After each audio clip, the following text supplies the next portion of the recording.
উত্তর পূর্বের জঙ্গি সংগঠনগুলির বিরুদ্ধে আজও কিন্তু কড়া বার্তা দিলেন কেন্দ্রীয় স্বরাষ্ট্রমন্ত্রী অমিত শাহ এবং উত্তর পূর্বের জঙ্গি দমন রোধে কেন্দ্র সরকার কাজ করছে বলে তিনি জানিয়েছেন এবং উত্তর পূর্বের যে বাংলাদেশ মায়ানমার সহ চীন সহ এই যে বর্ডারগুলি সেই বর্ডারগুলিকে সিকিউর করা হয়েছে বলে জানিয়েছেন কেন্দ্রীয় স্বরাষ্ট্রমন্ত্রী অমিত শাহ।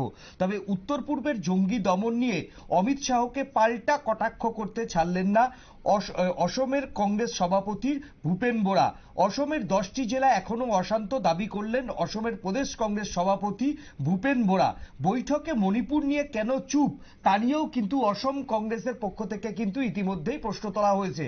আমরা জানি যে উত্তর পূর্বের সমস্ত রাজ্যের মুখ্যমন্ত্রীদের নিয়ে দিনভর বৈঠক করেছেন কেন্দ্রীয় স্বরাষ্ট্রমন্ত্রী অমিত শাহ। তাতে উত্তর পূর্বের জঙ্গি নিয়ন্ত্রণ নিয়ে যেমন কথা হয়েছে তেমনি আন্তর্জাতিক সীমান্ত কিভাবে সিকিউর করা যায় সেই বিষয় নিয়েও কথা হয়েছে। তবে অমিত শাহর এই সফরকে এবার কটাক্ষ করলো অসম প্রদেশ কংগ্রেস এবং অসম প্রদেশ কংগ্রেসের সভাপতি ভূপেন বোরা। একেবারে এক্সক্লুসিভ নিউজ ভ্যানগার্ডকে অমিত শাহর যে জঙ্গি দমনের বার্তা তা নিয়ে ঠিক কি জানিয়েছেন আমরা মার্জনা করবেন। আমরা এবার দেখে নেব যে অমিত শাহ আজকের এই যে ত্রিপুরাতে বা আগরতলাতে তিনি ছিলেন সেখানে জঙ্গি দমন নিয়ে তিনি ঠিক কি বলেছেন আসুন একবার দেখে নিই। परंतु 20 से ज्यादा समझौते कर 9,000 से ज्यादा हाथ में हथियार लिए युवाओं को सरेंडर कर मेन स्ट्रीम में शामिल कर नॉर्थ ईस्ट के अंदर शांति प्रस्तापित हुई जो हर प्रकार के विकास की नींव बनी है। और হ্যাঁ দেখুন আমরা সরাসরি শুনলাম যে বিজেপির আমলে বা মোদী সরকারের আমলে কিভাবে উত্তর পূর্বকে শান্ত করা হয়েছে এবং কেন্দ্রীয় স্বরাষ্ট্রমন্ত্রী অমিত শাহ সেই কথাই কিন্তু আজকে তুলে ধরলেন। আরো একবার শুনবো যে কেন্দ্রীয় স্বরাষ্ট্রমন্ত্রী অমিত শাহ তিনি আজকে এই জঙ্গি দমন নিয়ে অর্থাৎ উত্তর পূর্বের যে জঙ্গি সংগঠনগুলি রয়েছে যেগুলো কংগ্রেসের আমলে প্রত্যেক দিনই বিভিন্ন জায়গায় অশান্তির একটা পরিস্থিতি তৈরি করত, আজকে কি অবস্থায় উত্তর পূর্ব রয়েছে কি বলেছেন অমিত শাহ আরো একবার দেখে নেব। परंतु 20 से ज्यादा समझौते कर 9,000 से ज्यादा हाथ में हथियार लिए युवाओं को सरेंडर कर मेन स्ट्रीम में शामिल कर नॉर्थ ईस्ट के अंदर शांति प्रस्तापित हुई जो हर प्रकार के विकास की नींव बनी है। और আমরা শুনলাম যে 9,000 মোট বৈরী আত্মসমর্পণ করেছে বিজেপির আমলে, তার জন্যই কিন্তু উত্তরবঙ্গে বর্তমান অবস্থায় শান্তি ফিরেছে এমনটাই কিন্তু বললেন কেন্দ্রীয় স্বরাষ্ট্রমন্ত্রী। মার্জনা করবেন উত্তর পূর্বে শান্তি ফিরেছে এবং সেই সঙ্গে উত্তর পূর্বের শান্তি ফেরার জন্য কিন্তু এই মুহূর্তে উত্তরবঙ্গের কোচবিহার আলিপুরদুয়ার জলপাইগুড়ি এই জায়গাতেও যে কেএলও জঙ্গির দাপট ছিল সেটাও এখন নেই বলে কিন্তু গতকাল তিনি জানিয়েছেন। অর্থাৎ উত্তর পূর্বের শান্তি ফেরার জন্যই বাংলার উত্তরবঙ্গ কিন্তু এখন শান্ত বলে তিনি কেন্দ্রীয় স্বরাষ্ট্রমন্ত্রী মনে করেন। তবে কেন্দ্রীয় স্বরাষ্ট্রমন্ত্রীর এই বক্তব্যকে পাল্টা কটাক্ষ করেছেন অসমের প্রদেশ কংগ্রেস সভাপতি ভূপেন বোরা। আসুন শুনে নি তিনি ঠিক কি জানিয়েছেন নিউজ ভ্যানগার্ডকে। প্রথম কথা হয়েছে যদি শান্তি প্রতিষ্ঠা হয়ে গেছে তখন এখন পর্যন্ত আসামের 10টি জেলা অশান্ত অঞ্চল ঘোষণা হয়ে আছে কেন? এখনো আসামের 10টি জেলা তিনসুকিয়া, ডিব্রুগড়, শিবসাগর, চৰাইদেউ এখানে 10টি জেলা অশান্ত, গভর্নমেন্টের অ্যানাউন্সমেন্ট আছে। যদি শান্তি আছে মণিপুরে প্রাইম মিনিস্টার আর গৃহমন্ত্রী 13 বছরে একবারও আসে না কেন? দৈনন্দিন গুলি ফুটছে মণিপুরে। মণিপুর কি নর্থ ইস্টের অংশ নয়নি? মণিপুরে যে প্রাইম মিনিস্টার একবারও আসেন না তার উত্তরটাও অমিত শাহ মহাশয় দিলে ভালো হয়। অমিত শাহ কেন মণিপুরে একবারও গেছেন না? তো শান্তি খালি ভাষণে বললে হবে না। আমাদের সময়ে বিটিআর যে সমস্যা ছিল ওইখানে বিটিআর এর শান্তি চুক্তি আমরা করেছিলাম নরসিংহ রাওয়ের সময়। আজকে আসামের যে আলফা সমস্যা ছিল ওইটা আমরা শুরুয়াত করেছিলাম। এটা তো কন্টিনিউয়াস প্রসেস, এটা কন্টিনিউয়াস প্রসেস, গভর্নমেন্ট তো কন্টিনিউয়াস প্রসেস, শান্তি প্রসেসটাও কন্টিনিউয়াস প্রসেস। কিন্তু আমরা জানতে চাই যে মণিপুরের অবস্থাটা এখন কিরকম।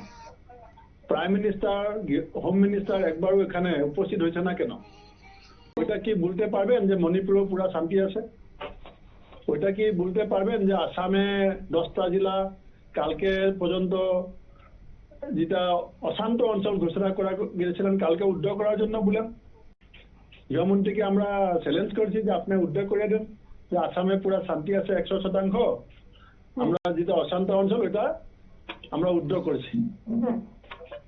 তো এরকম খালি ভাষণে দিয়া শান্তি প্রচেষ্টা হয় না, বা শান্তি প্রচেষ্টার জন্য আন্তরিকতা আর অ্যাকচুয়াল রুট কজটা বোঝার প্রয়োজন আছে।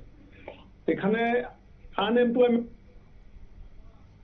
আপনারা শুনলেন অসমের প্রদেশ কংগ্রেস সভাপতি ভূপেন বোরা তিনি কি বলছিলেন। তিনি অমিত শাহকে কিন্তু পাল্টা প্রশ্ন করেছেন যে এখনো পর্যন্ত অসমের 10টি জেলা সরকারিভাবে অশান্ত ঘোষণা করা রয়েছে এবং সেই সঙ্গে উত্তর পূর্বে যদি শান্তি ফেরে তাহলে কেন মণিপুরে এখনো অশান্তি হচ্ছে, কেন মণিপুরের জিরিবাম, উকরুল সহ একাধিক জায়গায় এখনো অশান্তির ছবি আসছে এবং মণিপুরে কেন স্বরাষ্ট্রমন্ত্রী অমিত শাহ যাচ্ছেন না সেই বিষয়েও কিন্তু কেন্দ্রীয় স্বরাষ্ট্রমন্ত্রীর উদ্দেশ্যে তিনি প্রশ্ন তুললেন।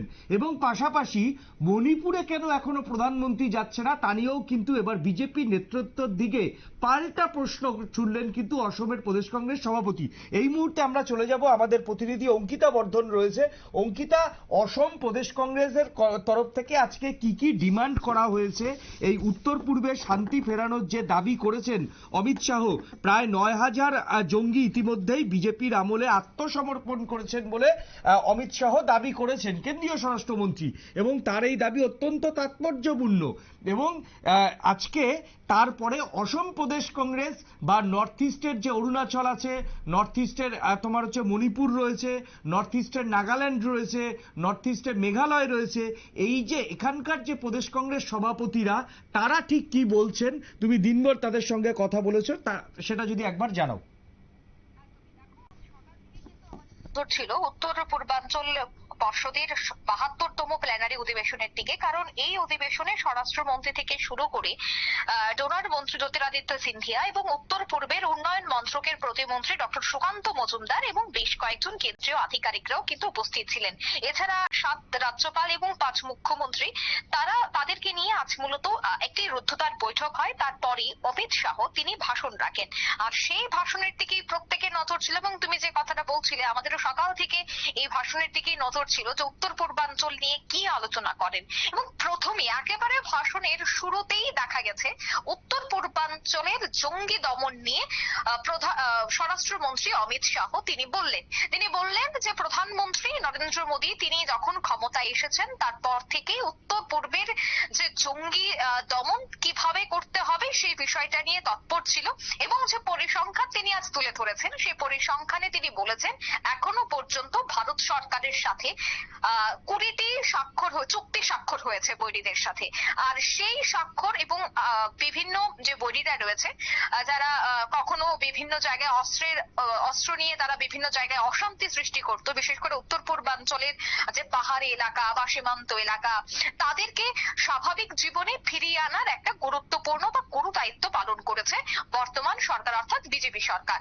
আর এই বিষয়টাকে কিন্তু এবার কটাক্ষ করছে উত্তর পূর্বাঞ্চলের কংগ্রেস সভাপতি, কংগ্রেস নেতৃত্বরা।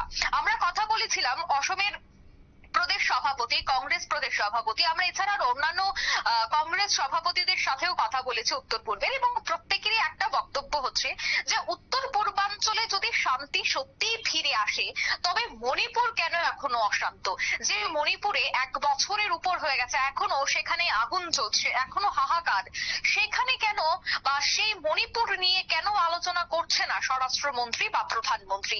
যে উত্তর পূর্বাঞ্চল নিয়ে আজ ঘটা করে একেবারে একটি বৈঠকের আয়োজন করা হয়েছে যেখানে কোটি কোটি টাকা ভারত সরকারের ব্যয় হয়েছে, যেখানে বিভিন্ন বিষয় নিয়ে উন্নয়ন নিয়ে আলোচনা করছে বলে দাবি করছে ভারত সরকার বা স্বরাষ্ট্রমন্ত্রী অমিত শাহ। তবে সেই জায়গায় মণিপুর নিয়ে কেন একটাও কথা বললেন না, এই বিষয়টা নিয়ে কিন্তু তির্যক তারা করেছে। অন্যদিকে আরো একটা বিষয়, যেভাবে অমিত শাহ বলেছে যে বিজেপি সরকার আসার পর থেকেই জঙ্গি দমনে তৎপর হয়েছে বা জঙ্গি দমনের যে পরিমাণ বা গ্রাফ সেটা অনেকটাই বেড়েছে। আগের সরকার বা যে কংগ্রেস সরকার ছিল তৎকালীন, সেই কংগ্রেস সরকার আগে হয়তো বা এই বিষয়গুলি নিয়ে চিন্তা ভাবনা করেনি বা উদ্যোগ গ্রহণ করেনি, কিন্তু বর্তমান সরকার এই বিষয়টা নিয়ে চিন্তা ভাবনা করেছে। সেই প্রসঙ্গে কংগ্রেসের যারা সভাপতিরা রয়েছেন তাদের মূলত বক্তব্য হচ্ছে তারাও যখন নরসিংহ রাও ছিলেন প্রধানমন্ত্রী তখন থেকেই জঙ্গি দমন নিয়ে তারা কাজ করেছে। এবং এটা যেহেতু একটু তোমাকে থামাবো। কেন্দ্রীয় স্বরাষ্ট্রমন্ত্রী যেটা পরিষ্কার বললেন, মানে বিজেপির আমলে প্রায় 9,000-এর কাছাকাছি বৈরী আত্মসমর্পণ করেছে। এই সংখ্যাতেই কি মূলত কংগ্রেসের আপত্তি, যে কংগ্রেস কি বোঝাতে চেয়েছে যে আদেও 9,000 জঙ্গি, যে উত্তর পূর্বে, সেটা হতে পারে ত্রিপুরার, সেটা হতে পারে অবশ্যই মণিপুরের, সেটা হতে পারে অসমের, এবং উত্তর পূর্বের সঙ্গে কিন্তু বাংলার একটা, উত্তরবঙ্গের একটা মিল রয়েছে। কারণ বাংলার উত্তরবঙ্গে কেএলও জনযুদ্ধ নামক কিন্তু দুটি জঙ্গি সংগঠন রয়েছে, এবং সেই জায়গাতে দাঁড়িয়ে এই তারাও কিন্তু আলফার সঙ্গে কিন্তু একটা যুক্ত ছিল একটা সময়। সেই জায়গাতে দাঁড়িয়ে এই যে 9,000 ফিগার, সেই 9,000 ফিগার কি আদৌ সত্যি কথা বলছেন না, এমনটাই কি বোঝাতে চেয়েছেন কংগ্রেস নেতৃত্বরা?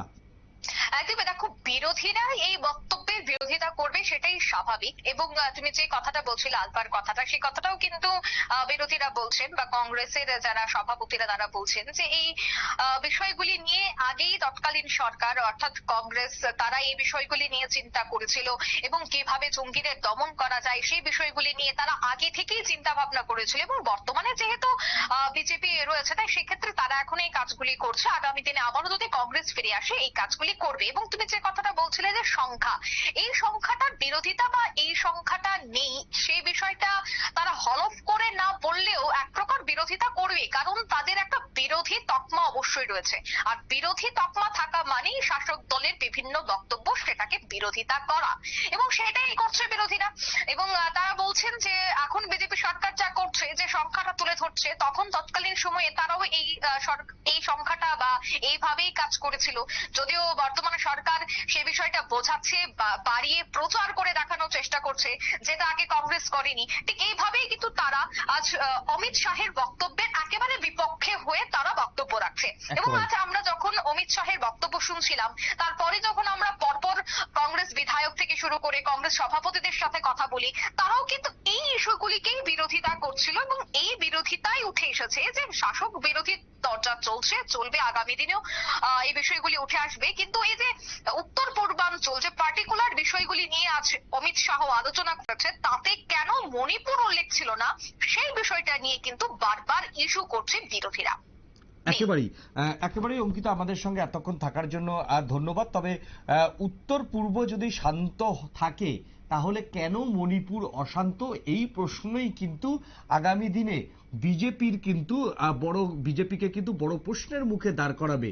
এবং স্বরাষ্ট্রমন্ত্রী যে বার্তা দিয়েছেন যে উত্তর পূর্ব ভারত এবং সেই সঙ্গে বাংলার উত্তরবঙ্গ, যে উত্তর পূর্ব ভারতের সঙ্গে বাংলার উত্তরবঙ্গ একটা সময় জঙ্গি সমস্যা ছিল, সেটা এখন নেই বলে তিনি বারবার যে দাবি করছেন, সেই ইস্যুটাকে খণ্ডন করছেন একমাত্র কংগ্রেস, করছে একমাত্র মণিপুর দিয়ে। এবং মণিপুর ইস্যু নিয়ে যে আগামী দিনে কেন্দ্রীয় স্বরাষ্ট্রমন্ত্রীকে চাপে যে কংগ্রেস ফেলবে, সে কথা কিন্তু আজকে বিভিন্ন রাজ্যের কংগ্রেসের প্রদেশ কংগ্রেস সভাপতিদের বক্তব্য থেকেই পরিষ্কার। এখন নিয়ে নেব ছোট্ট একটা বিজ্ঞাপনের বিরতির পর আমরা ফিরে আসছি অন্য কোনো খবরে। সঙ্গে থাকুন নিউজ ভ্যানগার্ডের পর্দায়।